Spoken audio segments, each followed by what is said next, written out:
Our gospel reading for this morning comes from the 3rd chapter of John. It's actually the second half of a conversation that Jesus is having with Nicodemus. John's gospel has long been recognized as a gospel that is more interested in making certain sorts of theological points than it is in getting its history just so. And as such, it is filled with symbolism, sometimes symbolism that evades us. For example, in the reading for today, we will hear of both the world and eternal life, which may not mean precisely what we think. The world in John is rarely a place. It is not the planet, but rather that realm that lives in opposition to God. And eternal life is not about heaven in John. It includes living forever, but it is primarily concerned with a new quality of life that the believer enjoys now. And so let us listen for what the Spirit would speak to us as we hear these words today. It opens with Jesus in the middle of this conversation, still addressing Nicodemus, saying, "And just as Moses lifted up the serpent in the wilderness, so must the Son of Man be lifted up, that whoever believes in him may have eternal life. For God so loved the world that he gave his only Son, so that everyone who believes in him may not perish, but may have eternal life. Indeed, God did not send the Son into the world to condemn the world, but in order that the world might be saved through him. Those who believe in him are not condemned, but those who do not believe are condemned already, because they have not believed in the name of the only Son of God. And this is the judgment, that the light has come into the world, and people love darkness rather than light, because their deeds were evil. For all who do evil hate the light and do not come to the light, so that their deeds may not be exposed. But those who do what is true come to the light, so that it may be clearly seen that their deeds have been done in God." The word of the Lord. Thanks be to God. The words that Jesus speaks to us in the reading this morning are actually part of a conversation, although that's hard to detect. Nicodemus, a Pharisee and leader of his religious community, has come to see Jesus at night. Nick is sure that Jesus could not be doing the things he was doing apart from God, but still he comes to Jesus in the darkness. And in John's gospel, darkness is never a good thing. Nick remains in the dark. The more Jesus speaks to him, the more confused he gets. And by the time we get to our section of the reading, a befuddled Nick has simply vanished, disappeared. Jesus begins to speak past him as though he were not there, even shifting from a singular you to a plural you all as he speaks to someone. And to be honest, when I realized this was the reading for today, for my last Sunday here, I was none too happy. But I looked at the other readings and they didn't excite me too much either. So I decided to go with these verses from John. At least they have all those nice words about God so loving the world and eternal life. But of course then they go on to talk about people being condemned already, about judgment, about people preferring darkness to light because their deeds were evil. A lot to unpack in a goodbye sermon. And I seriously was tempted to ignore Jesus' words about judgment and condemnation, but that would be to ignore an awful lot of what he said. And so here goes. When I was young and single, it was quite difficult for me to tell a young woman that I was attracted to her. For me, there was nothing so terrifying as putting myself and my feelings out there where I might get shot down.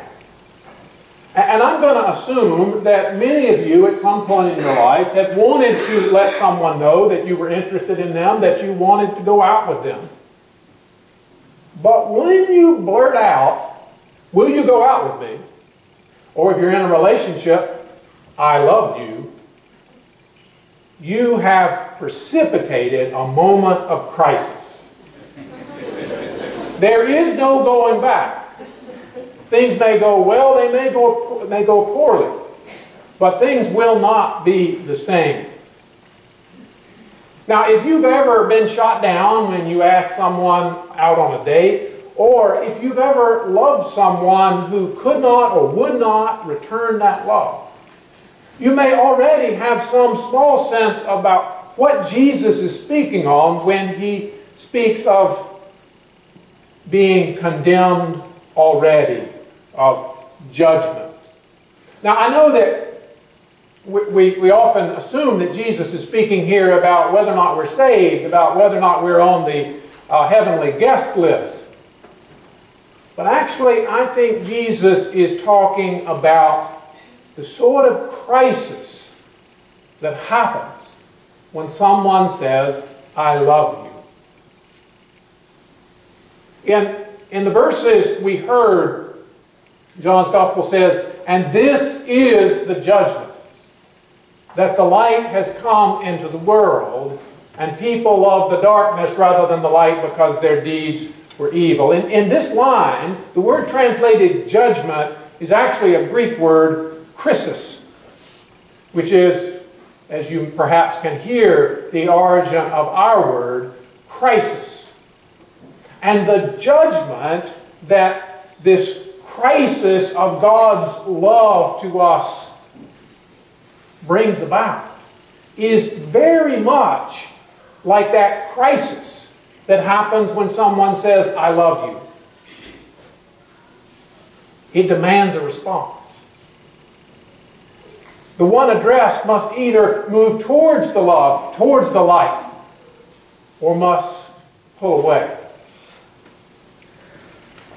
I have encountered another moment of crisis recently, that of my ending a tenure here as pastor. It's a somewhat different sort of crisis than the one I'm talking about, but nonetheless it still demands a judgment. As a pastor, there's always another day, a next year, a new program, another sermon to write, but no more. This is it. And the light of my leaving shines and casts a certain judgment, requires a certain judgment about how things went, about what worked out and what did not go so well. And the light of my finishing my ministry here shines. There are certainly plenty of things I'm happy to bring out into the light, but then there are those other things that I just as soon keep in the shadows. When I look back over 11 years here, there are many wonderful memories. Memories of Bible studies together with many of you. Memories of boxes piled high each December in the fellowship hall as scores of people fill them with food and presents for children. There's memories of wonderful meals in that same fellowship hall. There's bands playing outside as we enjoy hamburgers and hot dogs and cotton candy and games at the fall block party. There were kickball games. There were first vegetables picked from the raised bed garden. There was beautiful music from the choir at Christmas and at Easter, and there was a genuine candlelight service on Christmas Eve when the power went out, complete with a collective awe when the power came back on near the end of the service. There was a beautiful renovation of the chapel. There were shared joys and laughs, shared hopes and dreams. There were friendships and relationships that will long be treasured. There were births and baptisms. There were farewells at the departures of beloved members who left this congregation to enter the church triumphant. And I could go on listing more, but suffice to say that the light of my time ending here illuminates those moments and makes them only more precious and more poignant for me. But then there are those things where the light is painful. There were plans that did not work out and hopes that did not materialize. There were mistakes and missteps. There were harsh words that I wish had not been said. There were relationships that were broken and not repaired. There were times when momentum faltered and I was not able to help sustain it. Right now, there are struggles with the budget and worries about the future. And since I am leaving, there is no tomorrow to fix, to finish.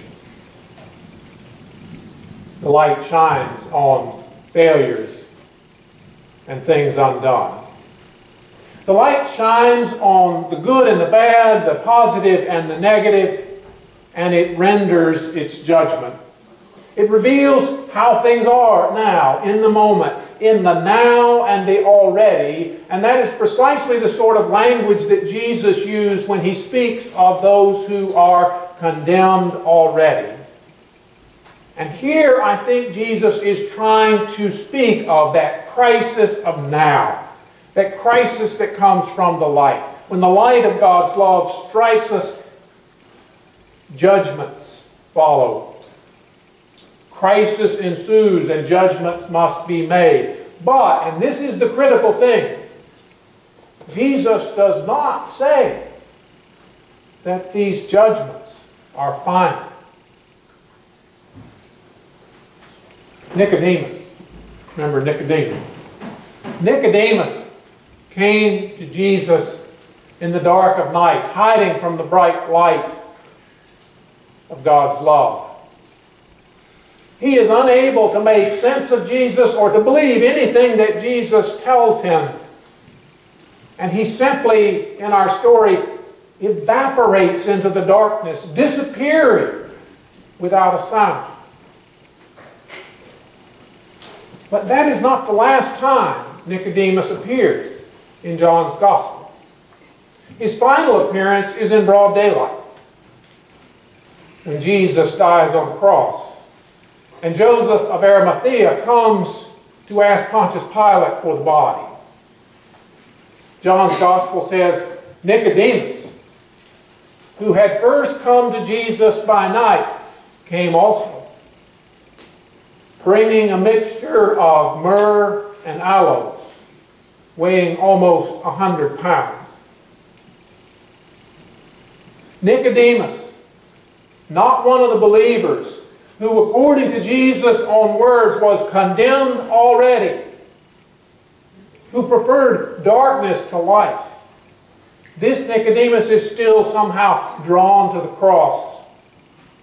And he ends up helping Jesus have a decent, even an extravagant burial.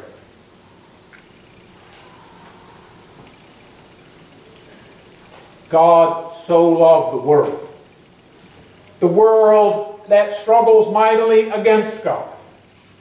But when the light of God's love shines on the world, when it shines on us, it reveals us for who we truly are. For most of us, that's a mixed bag. There's certainly some things we'd love to have out in the light for everyone to see.